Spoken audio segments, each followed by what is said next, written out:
Adapted from archaic translation by W.H.D. Rouse. Jataka number 481. Takkāriya-Jātaka. I spoke, etc. This story the master told while living in Jetavana monastery, about kokalika. During one rainy season the two chief disciples, desiring to leave the lot and to dwell apart, took leave of the master, and went into the kingdom where kokalika was.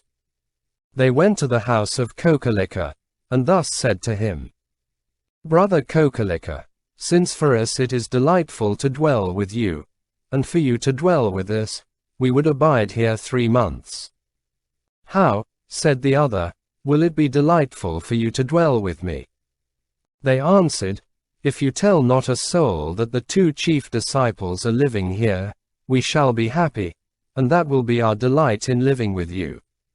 "And how is it delightful for me to dwell with you?" "We will teach the righteous path to you 3 months in your house, and we will discourse to you, and that will be your delight in living with us." "Dwell here, brethren," said he, "so long as you will." And he allotted a pleasant residence to them. There they lived in the fruition of the attainments, and no man knew of their living in that place. When they had thus passed the rains, they said to him, "Brother, now we have lived with you, and we will go to visit the master," and asked his leave to go. He agreed, and went with them on the rounds for alms in a village over against the place where they were. After their meal, the elders departed from the village. Kokalika, leaving him, turned back and said to the people, "Lay brethren, you are like brute animals. Here the two chief disciples have been living for 3 months in the monastery opposite, and you knew nothing of it. Now they are gone. Why did you not tell us, sir?" The people asked. Then they took ghee and oil and medicinal herbs, dresses and clothes, and approached the elders, saluting them and saying, "Pardon us, sirs, we knew not you were the chief disciples. We have learnt it but today by the words of the Reverend Brother Kokalika. I pray, have compassion on us, and receive these medicinal herbs and clothes." Kokalika went after the elders with him, for he thought, "Frugal the elders are, and content with little. They will not accept these things, and then they will be given to me." But the elders, because the gift was offered at the instigation of a brother, neither accepted the things themselves nor had them given to Kokalika. The lay folk then said, "Sirs, if you will not accept these, come here once again to bless us." The elders promised, and proceeded to the master's presence. Now Kokalika was angry, because the elders neither accepted those things themselves, nor had them given to him.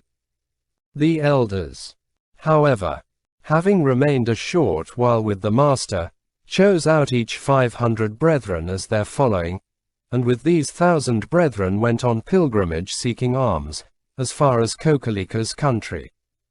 The lay folk came out to meet them, and led him to the same monastery, and showed them great honor day by day. Great was the store given him of clothes and of medicines. Those brethren who went out with the elders dividing the garments gave of them to all the brethren which had come, but to Kokalika gave none, neither did the elders give him any. Kokalika, getting no clothes, began to abuse and insult the elders. Sariputra and Moggallana are full of sinful desire. They would not accept before what was offered them, but these things they do accept. There is no satisfying him. They have no regard for another. But the elders, perceiving that the man was harboring evil on their account, set out with their followers to depart. Nor would they return, not though the people begged him to stay yet a few days longer. Then a young brother said, "Where shall the elders stay, layman? Your own particular elder monk does not wish him to stay here." Then the people went to Kokalika, and said, "Sir, we are told you do not wish the elders to stay here. Go to, either appease them and bring them back, or away with you and live elsewhere." In fear of the people, this man went and made his request to the elders. "Go back, brother," answered the elders, "we will not return." So he, being unable to prevail upon him, returned to the monastery. Then the lay brethren asked him whether the elders had returned. "I could not persuade him to return," said he. "Why not, brother?" they asked. And then they began to think it must be no good brethren would dwell there because the man lived in sin. They must get rid of him. "Sir," they said, "do not stay here. We have nothing here for you." Thus dishonored by them, he took bowl and robe and went to Jetavana monastery. After saluting the master, he said, "Sir, Sariputra and Moggallana are full of sinful desire. They are in the power of sinful desires." The master replied, "Say not so, Kokalika. Let your heart, Kokalika, be in peace with Sariputra and Moggallana. Learn that they are good brethren." Kokalika said, "You believe in your two chief disciples, sir. I have seen it with my own eyes. They have sinful desires, they have secrets within him, they are wicked men." So he said thrice, then rose from his seat, and departed. Even as he went on his way, there arose over all his body boils of the size of a mustard seed, grew and grew to the size of a ripe seed of the vilva tree, burst, ran blood all over him. Groaning, he fell by the gate of Jetavana monastery, maddened with pain. A great cry arose, and reached even to Brahma's world, "Kokalika has insulted the two chief disciples." Then his spiritual teacher, the Brahma archangel, Tudu by name, learning the fact, came with the intent of appeasing the elders, and said while poised in the air, "Kokalika, a cruel thing this you have done. Make your peace with the chief disciples." "Who are you, brother?" the man asked. "Tudu Brahma is my name," said he. "Have you not been told by the Lord Buddha," said the man, "one of those who return not? That word means that such come not back to this earth. You will become a goblin upon a dunghill." Thus he rebuked the great Brahma archangel. And as he could not persuade the man to do as he advised, he replied to him, "May you suffer according to your own word." Then he returned to his dwelling of bliss. And Kokalika, dying, was born again in the lotus hell. That he had been born there the great and mighty Brahma Lord told to the Tathagata, and the Master told it to the brethren. In the hall of truth, the brethren talked of the man's wickedness. "Brother," they say, "Kokalika insulted Sariputra and Moggallana, and by the words of his own mouth came to the lotus hell." The Master came in, and said he, "What you speak of, brethren, as you sit here?" They told him. Then he said, "This is not the first time, brethren, that Kokalika was destroyed by his own word, and out of his own mouth was condemned to misery. It was the same before." And he told him a story of the past. Once upon a time, when Brahmadatta was king of Benares, his priest was brown-colored and had lost all his teeth. His wife committed sin with another Brahmin. This man was just like the other. The priest tried times and again to restrain his wife, but could not. Then he thought, "This my enemy I cannot kill with my own hands, but I must devise some plan to kill him." So he came before the king, and said, "O king, your city is the highest city of all India, and you are the highest king. But chief king though you are, your southern gate is unlucky, and ill put together. Well now, my teacher, what is to be done? You must bring good luck into it and set it right. What is to be done? We must pull down the old door, get new and lucky timbers, do sacrifice to the beings that guard the city, and set up the new on a lucky conjunction of the stars." "So do, then," said the king. At that time, The bodhisattva was a young man named Takkāriya, who was studying under this man. Now the priest caused the old gate to be pulled down, and the new was made ready. Which done, he went and said to the king, "The gate is ready, my lord. Tomorrow is an auspicious conjunction. Before the next day is over, we must do sacrifice and set up the new gate." "Well, my teacher, and what is necessary for the rite?" "My lord, a great gate is possessed and guarded by great spirits. A Brahmin, brown-colored and toothless, of pure blood on both sides, must be killed. His flesh and blood must be offered in worship, and his body laid beneath, and the gate raised upon it. This will bring luck to you and your city." "Very well, my teacher, have such a Brahmin killed, and set up the gate upon him." The priest was delighted. "Tomorrow," said he, "I shall see the back of my enemy." Full of energy he returned to his home, but could not keep a still tongue in his head, and said quickly to his wife, "Ah, you foul ugly old woman, whom will you have now to take your pleasure with? Tomorrow I shall kill your lover and make sacrifice of him. Why will you kill an innocent man? The king has commanded me to kill and sacrifice a brown-colored Brahmin, and to set up the city gate upon him. Your lover is brown-colored, and I mean to kill him for the sacrifice." She sent her paramour a message, saying, "They say the king wishes to kill a brown-colored Brahmin in sacrifice. If you would save your life, flee away in time, and with you all they who are like you." So the man did. The news spread abroad in the city, and all those in the whole city who were brown-colored fled away. The priest, nothing aware of his enemy's flight, went early next morning to the king, and said, "My lord, in such a place is a brown-colored Brahmin to be found. Have him taken." The king sent some men for him, but they saw none, and returning informed the king that he was fled away. "Search elsewhere," said the king. All over the city they searched, but found none. "Search quickly," said the king. "My lord," they replied, "except your priest there is no such other." "A priest," said he, "cannot be killed. What do you say, my lord?" According to the priest, if the gate is not set up today, the city will be in danger.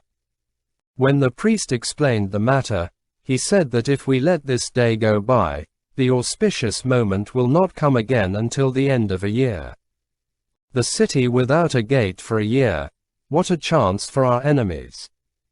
Let us kill someone, and sacrifice by the aid of some other wise Brahmin, and set up the gate.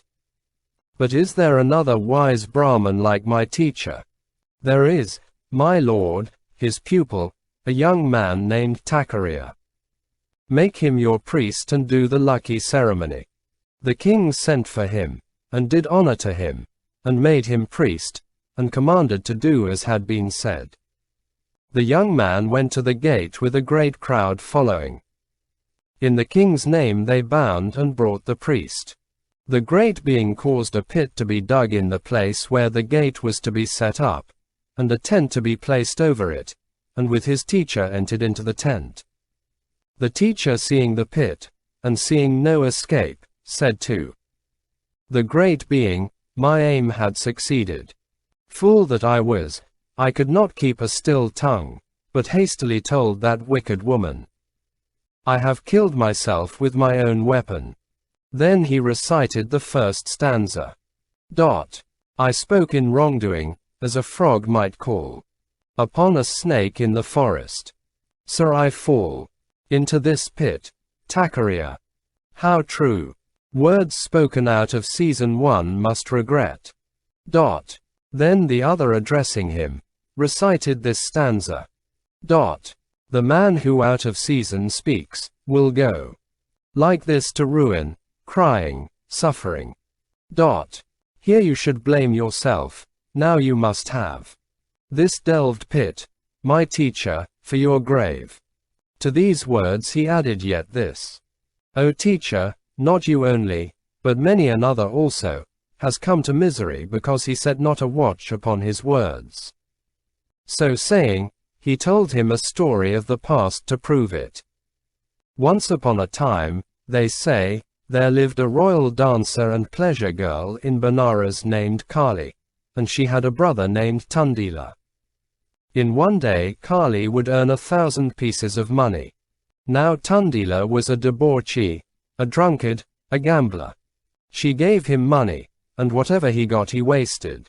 Do what she would to restrain him she could not. One day he was beaten at hazard, and lost the very clothes he was clad in.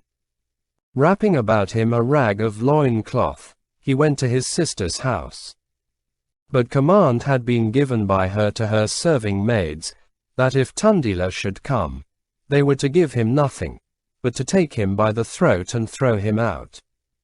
And so they did. He stood by the threshold, and made his moan. Now a certain rich merchant's son, who used constantly to give Kali 1,000 pieces of money, on that day happened to see him, and says he, Why are you weeping, Tundila? Master, said he, I have been beaten at the dice, and came to my sister. And the serving maids took me by the throat and threw me out. Well, stay here, said the other, and I will speak to your sister. He entered the house, and said, Your brother stands waiting, clad in a rag of loincloth. Why do you not give him something to wear? Indeed, she replied, I will give nothing. If you are fond of him, give it yourself. Now in that house of ill fame the fashion was this. Out of every 1,000 pieces of money received, 500 were for the woman, 500 were the price of clothes, perfumes and garlands. The men who visited that house received garments to clothe themselves in, and stayed the night there. Then on the next day they put off the garments they had received, and put on those they had brought, and went their ways. On this occasion the merchant's son put on the garments provided for him, and gave his own clothes to Tundila. He put him on, and with loud shouts moved fast to the tavern. But Kali ordered her women that when the young man should depart next day, they should take away his clothes. Accordingly, when he came on, they ran up from this side and that, like so many robbers, and took the clothes from him, and stripped him naked, saying, Now, young sir, be off. Thus they got rid of him. Away he went naked. The people made sport of him, and he was ashamed, and mourned, saying, It is my own doing, because I could not keep watch over my lips. To make this clear, the great being recited the third stanza. Why ask of Tundila how he should fare? At Kalika his sister's hands. Now see. My clothes are gone, naked am I and bare. It is monstrous like what happened late to you. Another person tells this story. By carelessness of the goat herds, 2 rams fell in fighting on a pasture at Benares. As they were hard at it, a certain fork-tail thought to himself, These 2 will crack their heads and perish. I must restrain them. So he tried to restrain them by calling out, Uncle, don't fight. Not a word he got from them. In the midst of the battle, mounting first on the back, then on the head, he pleaded him to stop, but could do nothing. At last he cried, Fight, then, but kill me first. And placed himself between the 2 heads. They went on butting away at each other. The bird was crushed as by a thrust, and came to destruction by his own act. To explain this other tale, the great being repeated the 4th stanza. Between 2 fighting rams a forked tail flew. Though in the fight he had no part nor share. The 2 rams' heads did crush him then and there. He in his fate was monstrous like to you. Another.